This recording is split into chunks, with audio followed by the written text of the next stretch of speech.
The snow was coming down hard, and two old women were about to die in it. They collapsed right at the edge of the woods, their bodies finally giving out, their silver hair stark against the endless white. They'd been walking for days, cast out from the only town for 100 miles, and this was the end of the road. Their lungs burned, their legs were numb. They huddled together for a final useless warmth, and from a lonely cabin on the hill, a man watched them fall. He was a giant of a man, broad as an oak, with skin scarred by sun and battle. His hair was as white as theirs, long and braided with faded red cloth. The townsfolk called him a monster, a savage, the last of the Comanche who'd refused to be broken. His name was Tahuya, but no one had dared speak it in years. He watched the two dark shapes in the snow, unmoving. He could let the storm take them. It would be easier. It would be safer. Bringing them in would mean trouble. The kind of trouble that ends in fire and blood. He knew this. He had lived it. The wind howled, and one of the women lifted her head. A last, desperate plea to a world that had already condemned her. Tahuya's hand rested on the handle of his axe. He could turn away. He could go back to his fire, back to his silence, and by morning they would be nothing but two more frozen mounds in the snow. No one would ever know. But he didn't turn away. He stepped out of his cabin, shirtless in the blizzard, and began to walk down the hill. He moved not with pity, but with a terrible, grim recognition. He knew what it was to be cast out. He knew what it was to be the last one left. He reached the women, who looked up at him with wide, terrified eyes. They saw the scars, the immense, powerful frame. They saw the stories the town told, come to life right in front of them. The taller one, Eleanor, tried to speak, but her voice was just a raw croak. The other, Martha, simply closed her eyes, ready for the end. Tahuya said nothing. His silence was a wall he'd built around himself, brick by painful brick, over decades of loss. He looked down at their silver hair, a mirror of his own, and saw not their weakness, but their survival. They had endured, just like him. He bent down, not with a gentle hand, but with a raw, practical strength. He scooped one woman under each arm as if they were sacks of grain. Their bodies were terrifyingly light. He turned and carried them back up the hill, his feet sinking deep into the snow with each step, the wind tearing at his bare skin. He kicked the door of his cabin open and carried them inside, placing them on the dirt floor near the fire. The warmth was a shock to their systems. They lay there trembling, watching him. He was a cage of muscle and scars, and he had just locked them inside with him. The door swung shut, plunging the room into the flickering firelight. Outside, the storm raged. Inside, there was only the crackle of the flames and the sound of 3 people breathing, waiting to see who was the monster and who was the prey. They had escaped the storm, but they had no idea if they had just run into something far, far worse. The cabin was small, filled with the smell of wood smoke and tanned hides. Tahuya moved back to the door, settling onto a low stool, his massive form a silhouette against the fire. He didn't speak. He just watched the flames, his face a mask of stone. Eleanor and Martha huddled together, the feeling slowly returning to their limbs, a painful pins and needles sensation that was better than the dead numbness of before. They watched him, their fear a living thing in the small space. Every shadow that danced on the log walls seemed menacing. The town's stories echoed in their minds, that he was a killer, that his hands were stained with the blood of settlers, that his silence was the silence of a predator waiting for the right moment to strike. Martha's hand found Eleanor's, and she squeezed it tight. A silent message. If he comes for one of us, he comes for both. Hours passed. The giant didn't move. He just sat, his back ramrod straight, his white braid gleaming in the firelight. He seemed less like a man and more like a statue carved from grief. Finally, Martha, whose spirit was always a little more stubborn than her body, couldn't take the silence anymore. She fumbled with the small bundle she'd carried. Inside were 3 withered apples and a small cloth bag of flour. It was all they had left in the world. She stood on shaky legs and placed the meager offering on the small, rough-hewn table between them. "It's not much," she said, her voice trembling but clear. "But we'll share it." She was daring him to refuse, to prove he was the monster they feared. Tahuya's eyes flickered from the fire to the apples, then to her face. He still said nothing. His gaze was intense, dark, impossible to read. It felt like he was looking straight through her, seeing every mistake she'd ever made, every secret she'd ever kept. Martha held his gaze, refusing to back down, her heart hammering against her ribs. This was their only currency, a pathetic offering of food and a sliver of defiance. He didn't take the food. He just turned his head back to the fire. It wasn't a rejection, not exactly. It was something else, an indifference that was almost more terrifying. He didn't want their food, so what did he want? As the night deepened, the women moved with a quiet purpose born of desperation. They had to prove they were useful, not just burdens to be fed and discarded. Eleanor found a frayed blanket and began mending it with a needle and thread she carried in her pocket. Martha swept the hearth with a crude broom of bundled twigs. They worked without speaking, their small, deliberate actions a prayer against the suffocating silence. Tahuya watched them from the corner of his eye.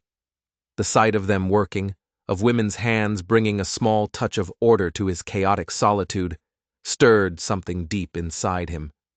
A ghost of a memory. His wife, kneeling by the fire.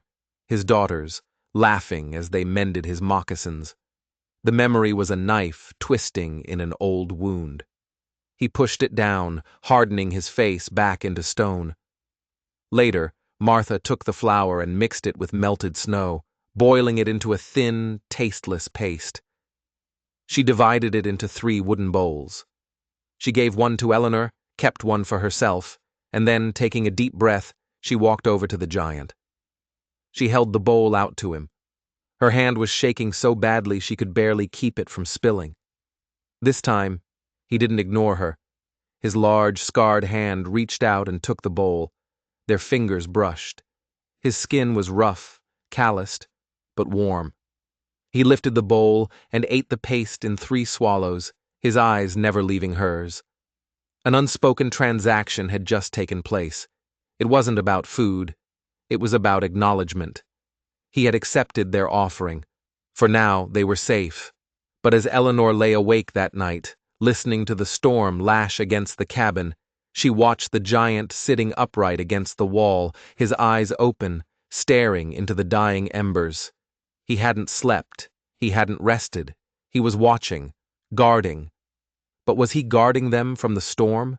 Or was he guarding the storm from them? The line between savior and captor was terrifyingly thin, and they were trapped on the wrong side of it. The storm passed, leaving behind a world buried in a deep, pristine silence.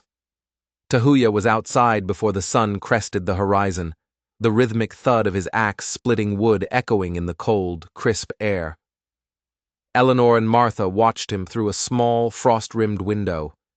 He worked with a relentless, disciplined energy, his bare torso steaming in the frigid morning. The men in town were soft and paunchy, their strength measured in dollars and influence. This man's strength was elemental, carved into his very being by the land itself. They had been told he was a savage. But a savage didn't tend to his homestead with the focus of a monk.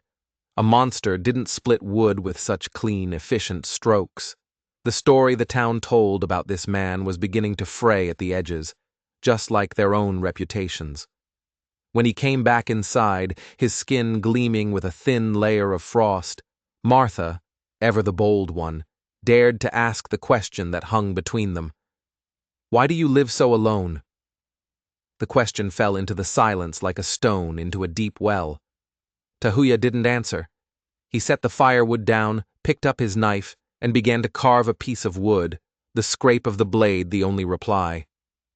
But Eleanor saw it. A flicker of something in his eyes. A shadow so deep and vast it felt like looking into a grave. His solitude wasn't a choice, it was a sentence. His silence wasn't stubbornness. It was a tomb for all the words he could no longer speak, for all the names he could no longer call. Days turned into a week. A fragile routine formed. The women cooked and cleaned and mended, bringing a semblance of life back into the dusty corners of the cabin. Tahuya hunted and chopped wood, providing for them without a word. It was a strange, silent partnership, a family of outcasts held together by shared survival. But their sanctuary was a bubble, and the world outside was waiting to pop it. They were running low on supplies, and a trip to town was unavoidable. Eleanor and Martha wrapped their shawls tightly around their heads, trying to hide the silver hair that marked them as outcasts. But it was no use. The moment they stepped into the general store, the whispers started. Look at them. No shame. Living with that Comanche devil, I heard they're his whores now. Witches, the both of them. That silver hair ain't natural. It's a curse. The words were like wasps, stinging and vicious. Eleanor kept her chin high, her back straight, refusing to give them the satisfaction of her pain. But Martha's cheeks burned with shame, her eyes fixed on the floorboards. They bought their flour and salt, paid with the last of their coins, and endured the storekeeper's sneer as he took their money. Outside, it got worse. 3 men were leaning against the saloon, chewing tobacco and spitting into the snow. Their eyes crawled over Eleanor and Martha, filled with a greasy, smug contempt. One of them, a big man with a florid face named Josiah Pike, stepped forward. "Well, well, look what the savage dragged in. Tell us, ladies, is he keeping you warm at night?" His friends snickered. Martha flinched as if struck. Eleanor's hands clenched into fists at her sides. All her life, she had been taught to be a lady, to be quiet, to endure. But a fire was kindling in her chest, a rage she hadn't felt in years. Before she could say something she would surely regret, a shadow fell over them. Tahuya was standing there. He had followed them. He must have known what they would face. He stood behind the women, silent and immense, his scarred chest bare to the cold. He didn't speak. He didn't have to. His presence was a physical force. The air grew thick and heavy. Josiah Pike's smirk faltered. He looked from Tahuya's stony face to his scarred, powerful hands, and the bully in him shriveled. He spat into the snow, muttered a curse, and shuffled back to his friends. The 3 of them slunk away like scolded dogs. The walk back to the cabin was quiet, but the silence was different now. It wasn't empty. It was charged. Eleanor's heart was pounding, a strange mix of terror and a feeling she hadn't experienced in a very long time. Safety. They hadn't been defended with words or weapons. They had been defended by a man's mere existence. His silence had been their shield. That night, as they sat by the fire, Eleanor looked at Tahuya. "You frighten them," she said softly. He didn't look up from his carving, but for the first time, the corner of his mouth twitched. It wasn't a smile, not really, but it was the ghost of one, a flicker of connection in the lonely dark. Then, a sudden crash shattered the quiet. A rock flew through the small window, sending a spray of frosted glass across the floor. It landed near the hearth with a thud. Martha screamed. Eleanor jumped to her feet. Tahuya was instantly upright, moving toward the broken window, his body a wall of muscle. Outside in the darkness, a voice shouted, ugly and full of hate. "This is a warning! Get those witches out of there, or we'll burn you out!" Then, the sound of hoofbeats, fading into the night. The silence that returned was jagged and broken. The cold wind whistled through the shattered pane. The town wasn't just whispering anymore. They had thrown the first stone, and Eleanor knew with a certainty that chilled her to the bone, it wouldn't be the last. The shield had held for a moment, but it had only made the enemy angrier. Tahuya boarded up the broken window, his movements economical and grim. The message was clear. This cabin was no longer a sanctuary. It was a fortress under siege. The fragile peace they had built was gone, replaced by a tense, waiting silence. Every gust of wind sounded like approaching riders. Every creak of the logs was a footstep in the snow. Martha was trying to be brave, but her hands trembled as she swept up the broken glass. "They won't really do it, will they? They won't burn us out?" Her voice was thin, desperate for a reassurance Eleanor couldn't give. "They're afraid, Martha," Eleanor said, her own voice steadier than she felt. "And fear makes people cruel." She looked over at Tahuya. His face was unreadable, but the muscles in his back were knotted tight. He knew what was coming. He had seen this kind of hatred before. It was the same hatred that had taken everything from him. The next few days were a blur of anxiety. They didn't dare go back to town. Their small supply of food dwindled. Tahuya would disappear into the woods for hours, returning with a rabbit or a brace of birds, his silence heavier than ever. He was providing, protecting, but he was also preparing. He sharpened his axe not for wood, but for a different purpose. He checked the sturdy log walls of the cabin as if measuring their strength against a coming fire. One evening, as Eleanor watched him, she noticed something she hadn't before. Tucked into his waistband was a knife, its handle intricately carved from bone. The pattern was strange, almost familiar, but she couldn't place it. It was the knife he used for everything, from skinning a rabbit to carving a new handle for a tool. His hands, though scarred and massive, were surprisingly deft with it. There was a story in that knife, just as there were stories in his scars. But he was a man made of locked doors, and she didn't have the keys. The whispers from the town had found a leader in Josiah Pike. He was a man whose influence was built on bullying and bluster, and Tahuya's silent defiance had been a public humiliation. He couldn't let it stand. In the saloon, he stirred the pot of fear and resentment, his voice loud and full of righteous fury. "It ain't right! 2 good Christian women bewitched by that heathen, living in sin under his roof. It's a stain on this town. Sheriff Briggs ain't gonna do nothin', so it's up to us, the good folk, to cleanse this land." His words found fertile ground in the hearts of men who were bored, scared, and looking for someone to blame for their own hard lives. The anger began to coalesce, to take shape. It started as a grumble, then became a plan. Back at the cabin, the isolation was beginning to wear on them. One night, Martha finally broke down, her face buried in her hands, her shoulders shaking with silent sobs. "I can't live like this," she whispered, waiting for them to come. "Why do they hate us so much, Eleanor? What did we ever do but grow old?" Eleanor wrapped an arm around her friend. "Our crime wasn't growing old, Martha. Our crime was surviving it.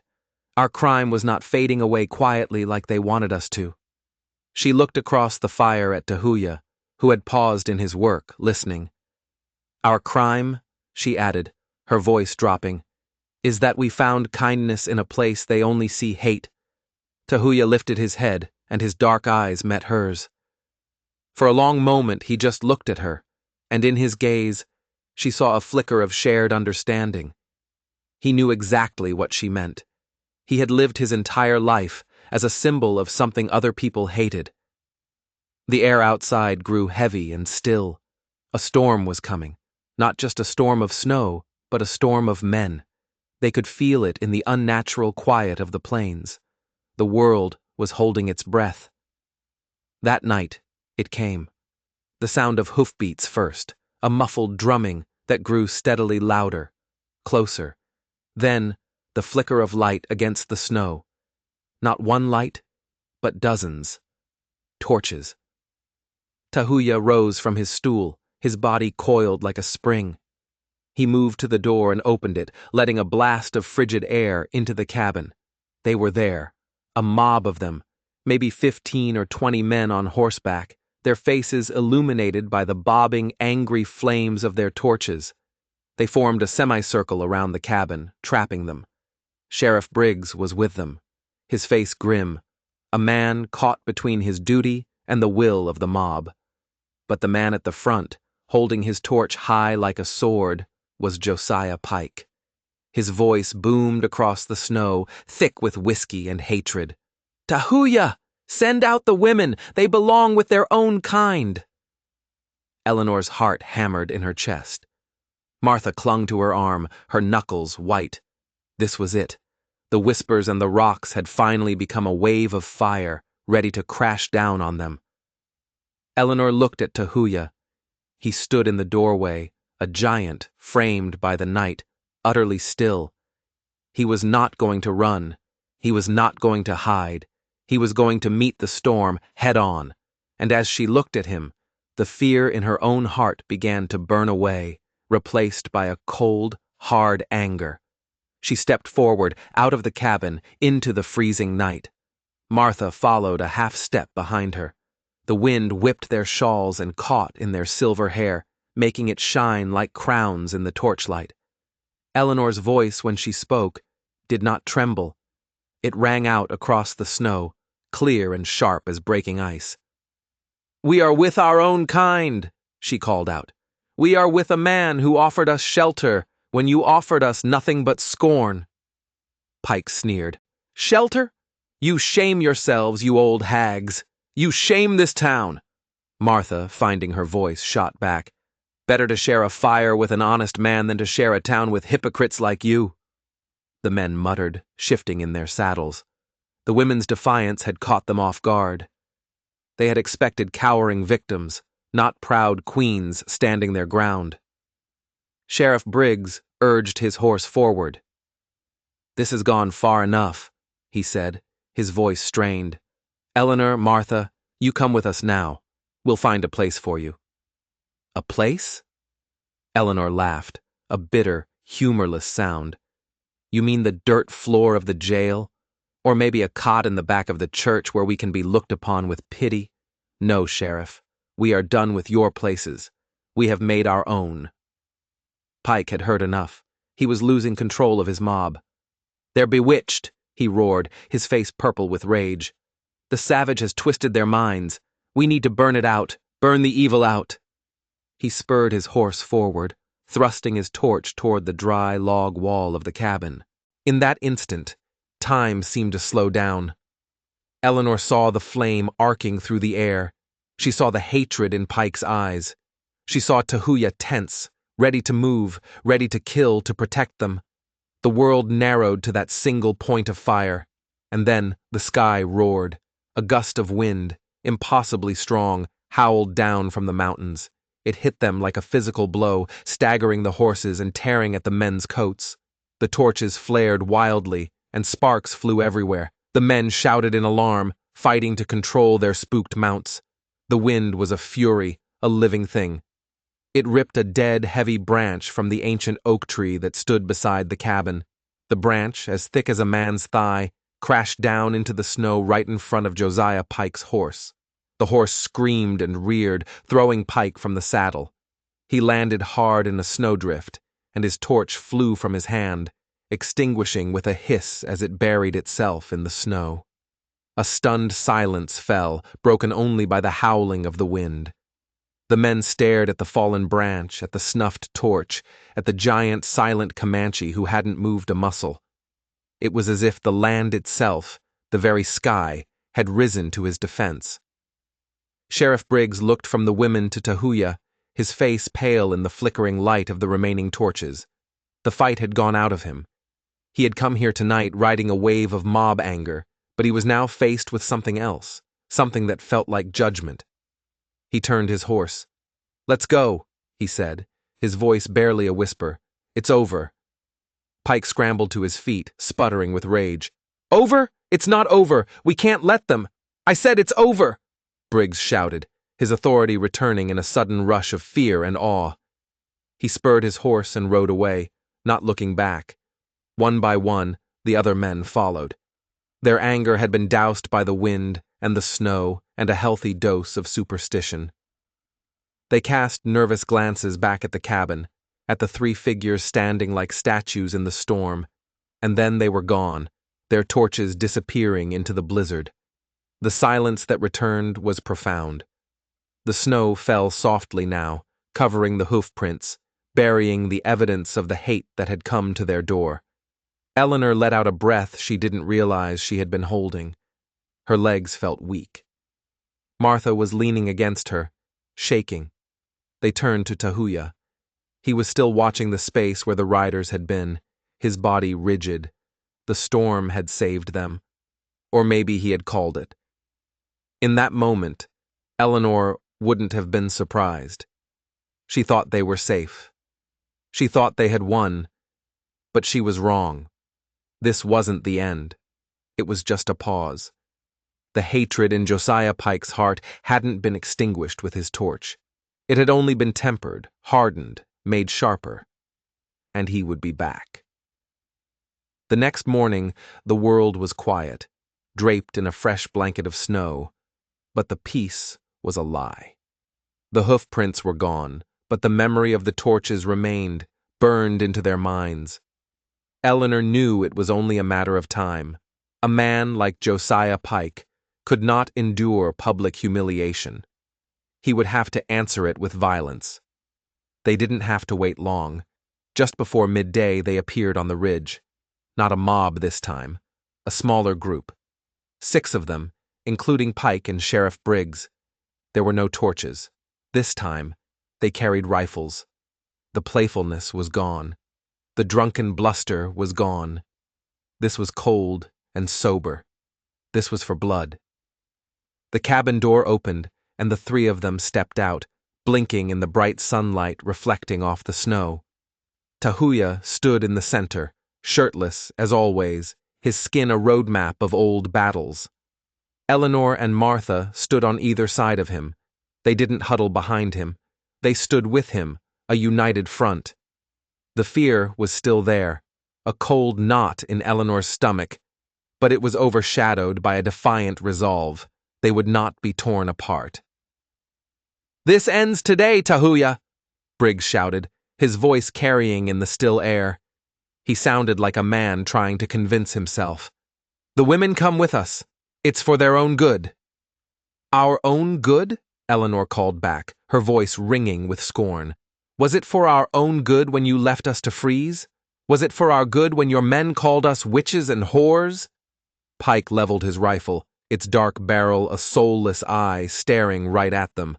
"Enough talk! You're coming back with us, or we're dragging your bodies back!" The moment stretched, thin and brittle. The click of a rifle hammer being cocked sounded like a gunshot in the silence. Tahuya took a half step forward, placing himself slightly in front of the women. He didn't raise his hands. He didn't reach for a weapon. He just stood there, his body a living shield. His silence was absolute, a void that seemed to suck all the noise and anger out of the world. He was daring them to fire the first shot, daring them to murder an unarmed man in cold blood in front of 2 women they claimed they were trying to save. The men hesitated. It was one thing to be part of an angry, torch-wielding mob in the dark. It was another to be here, in the clean light of day, aiming a rifle at a man who simply stood and watched them, his eyes filled not with fear, but with a sorrow so profound it was unnerving. As Tahuya shifted, the bone-handled knife tucked in his waistband caught the sunlight, and Eleanor's world stopped. The pattern, the intricate carving of an eagle's feather intertwined with a serpent. She knew that pattern. Her breath caught in her throat, a painful, sharp gasp. It couldn't be. Her husband, Captain Vale, had carried a knife just like it, a custom-made blade he was so proud of. He had shown it to her countless times, tracing the lines of the carving with his finger. An eagle for the army, a serpent for the wild lands he was meant to tame. He had carried it with him into his last battle, a skirmish against a renegade band of Comanche warriors years ago. He never came back. Neither did the knife. Her gaze shot from the knife to Tahuya's face, to the old, silvered scars on his chest. And suddenly, she wasn't seeing a savior. She was seeing a warrior, a Comanche warrior. The renegade, The man who had given her shelter was the man who had killed her husband. The realization hit her with the force of a physical blow. Her knees buckled. Martha grabbed her arm, steadying her. "Eleanor? What is it?" Eleanor couldn't speak. Her mind was a whirlwind of confusion and horror. The whole world had tilted on its axis. The man she had defended, the man she had begun to see as a kindred spirit, a fellow survivor, his hands were stained with her husband's blood. The foundation of her new life crumbled into dust. Pike saw her stagger. He saw the look on her face. He mistook her horror for fear of Tahuya. "See?" he crowed. "She's terrified of him. He's holding them captive. We're here to rescue them." His words broke the spell of hesitation. The other men raised their rifles, their certainty restored. They weren't murderers now. They were heroes, rescuers. Sheriff Briggs looked relieved. This was the justification he needed. "Last chance, Tahuya," he said, his voice hard. "Step aside." Tahuya did not move. He didn't know what had just happened in Eleanor's mind, but he saw the change. He felt her recoil from him, and he saw the rifles of the men straighten, their aim now steady. He braced himself. Pike grinned, a cruel, triumphant expression. He settled the rifle butt against his shoulder, took aim directly at Tahuya's heart, and his finger began to tighten on the trigger. Time slowed to a crawl. Eleanor's mind was screaming. Everything was wrong. She should hate this man. She should want him dead. She should step aside and let justice, a brutal frontier justice, be done. It was her duty to her dead husband, to her old life. But her old life was gone. Her husband was a memory. The town that represented his world had cast her out, left her for dead. And this man, this killer, this enemy, he had saved her. He had shielded her. He had shared his fire with her. She looked at Josiah Pike, his face twisted with self-righteous hatred, and she looked at Tahuya, standing tall and silent, ready to die for them. In that heart-stopping second, she had to choose: the ghost of the man she had loved, or the living man who had shown her a kind of honor she had never known. Her choice was instant. It wasn't a thought. It was an instinct. She lunged forward, stumbling in the deep snow, and threw herself in front of Tahuya, her arms spread wide. "No!" Her body blocked Pike's shot. Her small, frail form was now the only thing between the rifle and Tahuya's chest. A collective gasp went through the riders. Even Pike was so stunned that his finger froze on the trigger. "Eleanor! What are you doing? Get out of the way!" the sheriff yelled, his face a mask of disbelief. "He's a killer!" Pike shrieked, his voice cracking with frustration. "He's the enemy!" Eleanor stood her ground, her heart pounding a frantic rhythm against her ribs. She didn't look back at Tahuya. She couldn't. She kept her eyes locked on the men who had come to destroy them. "Is he?" she cried, her voice shaking but powerful. "This man opened his home to us when you threw us into a blizzard. He fed us when you let us starve. He defended us when you spat on us. He has shown more Christian charity than any of you. So you tell me, Sheriff, who is the savage here?" Her words hung in the cold air, sharp and undeniable. The men shifted, their rifles wavering. She had turned their own morality against them, and it had hit its mark. "She's lost her mind," Pike sputtered, desperate to regain control. "She's defending her husband's murderer." The words were a guess, a wild shot in the dark, but they landed with shocking accuracy. Eleanor flinched, a visible, painful spasm. Pike saw it, and his eyes lit up with vicious glee. He had her. "I knew it. You all see that? He killed her husband and she's protecting him. She's a traitor to her own kind." This was it. The final accusation. The one Eleanor couldn't deny. The men's faces hardened again. This was a crime they could understand, a betrayal that justified anything. But the fire in Eleanor was burning too hot to be extinguished by shame. She had made her choice. Now she would see it through. She took a deep breath and turned her gaze directly on Josiah Pike. "You want to talk about traitors, Josiah?" she said, her voice dropping to a low, dangerous tone. "Let's talk about what happened to Martha's husband. Let's talk about that poker game where you got him drunk and had him sign over the deed to his farm for a handful of beans. A farm that you knew the railroad was about to buy for 10 times its worth." A dead silence fell over the ridge. Martha gasped. She had always suspected, but she never knew for sure. Pike's face went from red to a pasty white. "That's a lie, a crazy old woman's lie." "Is it?" Eleanor pressed, her voice cutting like a razor. "I saw you with the surveyor the week before, Josiah. I saw you hand him a wad of cash, and I'm sure Sheriff Briggs would be very interested to find out why the signature on that deed looks so much more like your handwriting than it does like John Caro's." Sheriff Briggs's head snapped toward Pike, his eyes narrowed with suspicion. The other men were looking at Pike too, not as a leader anymore, but as a cheat and a thief. His authority, his entire reputation, was unraveling right in front of their eyes. Pike panicked. He swung his rifle back toward Eleanor. "Shut your mouth, you witch!" But before he could pull the trigger, Tahuya moved. He moved with a speed that was impossible for a man his size. One moment, he was standing behind Eleanor. The next, his hand had shot out and clamped around the rifle barrel. He didn't grab it violently. He just held it. Pike tried to yank the rifle back, but it was like trying to pull a tree out of the ground. He was helpless. Tahuya's grip was absolute. With his other hand, Tahuya slowly, deliberately, reached down and pulled the bone-handled knife from his waistband. He held it up, not as a weapon, but as an offering.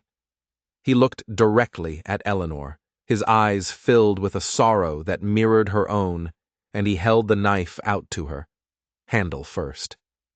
He was giving it back. He was acknowledging the truth of what he had done. He was surrendering his past to her. Eleanor looked at the knife, the instrument of her husband's death.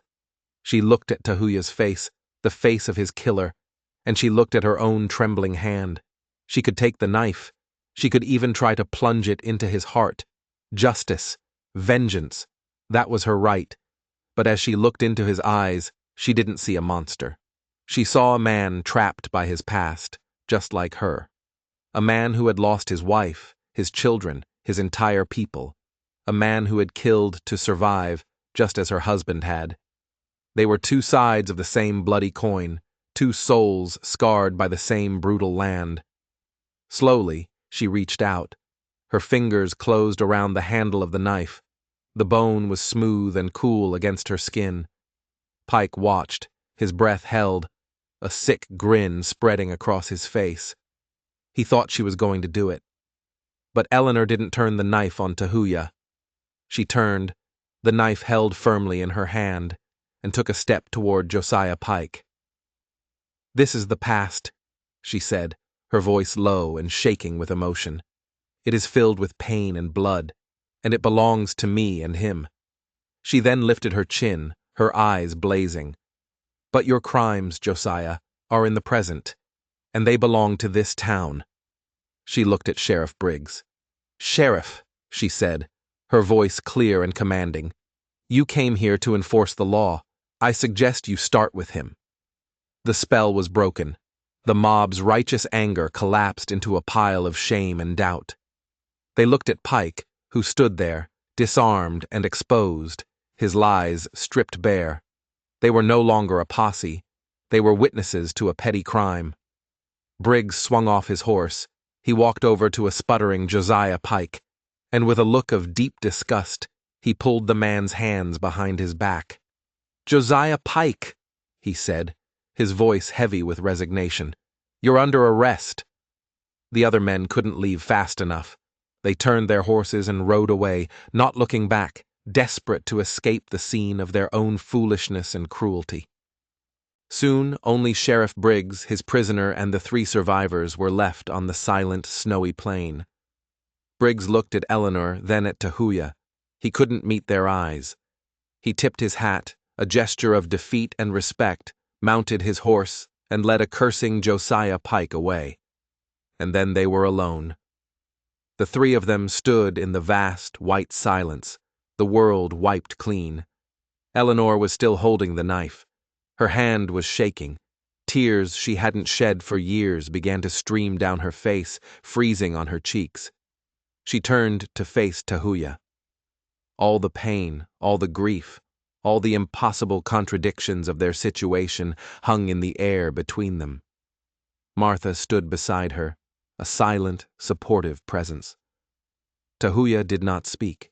He just watched her, his face open for the first time, his defenses down. He was waiting for her verdict. She looked down at the knife in her hand, the last piece of her old life. Then she looked up at the man in front of her, the foundation of her new one. She thought of all the lonely years behind her, and the fear of the lonely years that had been ahead. She thought of the cold, the hunger, and the scorn, and she thought of the warmth of this man's fire. With a deep, shuddering breath, she walked to the edge of the small bluff they were standing on. She held the knife over the deep, untouched snow of the ravine below.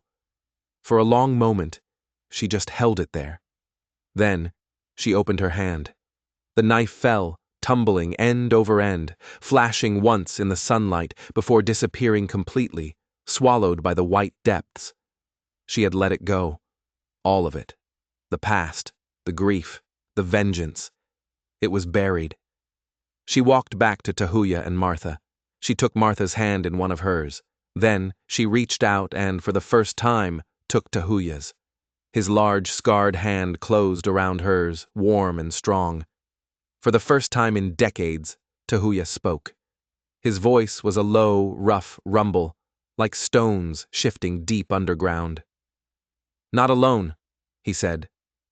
Eleanor looked at Martha, her own eyes bright with tears. "No," she whispered, her voice full of a hope she thought had died long ago. "Not alone." The three of them stood there for a long time, holding hands under the vast, silent sky. 3 outcasts, 3 survivors. A family forged not by blood, but by fire and snow and a forgiveness that was as wide and as clean as the plains around them. They turned and walked back to the cabin, their 3 sets of footprints a new story in the snow. The silence was no longer a punishment or a prison. It was peace. It was home. If you believe that courage can be found in the most unexpected places and that even the deepest wounds can heal, then hit that subscribe button. You won't want to miss the stories we have coming.